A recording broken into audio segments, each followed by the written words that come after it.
Hi everybody, my name is Jamie. Welcome to Dreaming in Jungle, or welcome back if this isn't your first time. Today I would like to share some care tips for indoor citrus trees.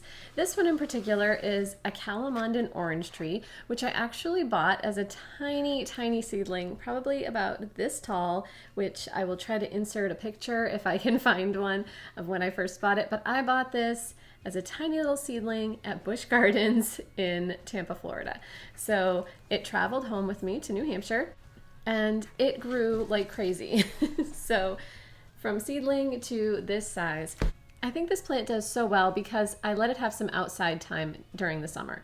So during the winter, this plant sits in front of a window, and I'll show you about how far I keep it away from the window, but it sits in a window for most of the year. During the summer, probably around early June, I put it outside on my porch where it gets some morning light, but not light all day. So it seems to really thrive in that light, and I am going to keep doing that because I love that this plant actually bears fruit. I will tell you, the fruit is not good. I've tasted it, it's not good. It's very bitter, it's very sour, and I really like sour things, so when I tell you it's sour, it's overly sour. But it took about 4 years. This plant finally started flowering, and then it bore fruit. So I will tell you that I pollinate this plant myself every year. It does sit outside, but most of the time it doesn't flower during the summer. So it doesn't usually start flowering until early fall, which is what it's doing right now. I'll show you the flowers. They're not ready for pollination quite yet because they're not open, but you can see they're just starting, and I'm actually going to film this video a couple of different days so that I can show you how I pollinate it as well.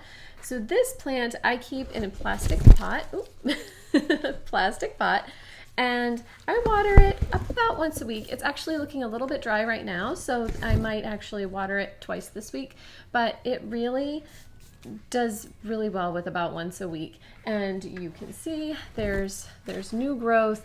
Like I said, I think because I put it outside in the summer, it flourishes in that kind of situation. It wants to be outside. It's naturally, obviously all plants are naturally outdoor plants, but this one is naturally a warmer weather plant. I do not live where it's warm, so putting it outside I think gives it a little bit of time in its natural-ish habitat. So I'm going to show you where I sit this in front of a window, and then in a couple of days I'll come back. You'll see it all in one video, but I'll come back and I'll show you how I pollinate this. All you're going to need is a Q-tip. Okay, so this is where I would normally keep this, maybe even a little bit closer to the window, and don't mind the line of other plants next to it, but this is about where I normally keep this plant. And then across the room here is my west-facing window. So let me get a slightly better vantage point there for you.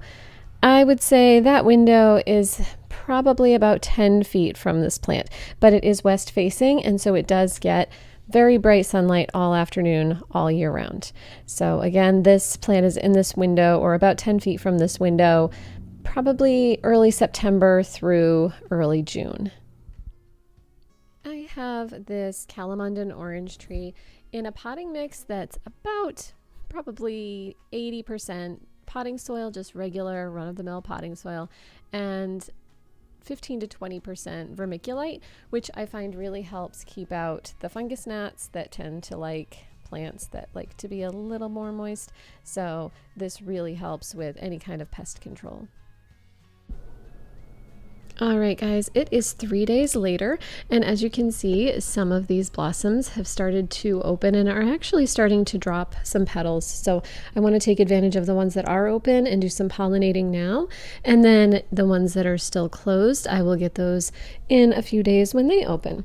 So all I'm going to need is a Q-tip and the blossoms. So I'm going to go see if I can get a good vantage point here. I am going to take my Q-tip, go right into the middle of this little yellow area. You can see that it's very yellow there. I've got some yellow on my Q-tip, and I am just going to spin it around as much as I can in the middle, and I'm going to just do that with as many of the blossoms as I can, just getting right into the middle and just sharing the pollen, which is, I guess, what a bee would be doing. A honeybee, or I don't know, do bumblebees do this too? Oops, I just lost one there. So I'm going to turn the Q-tip around. I'm going to get right in the middle there, really just right in the middle.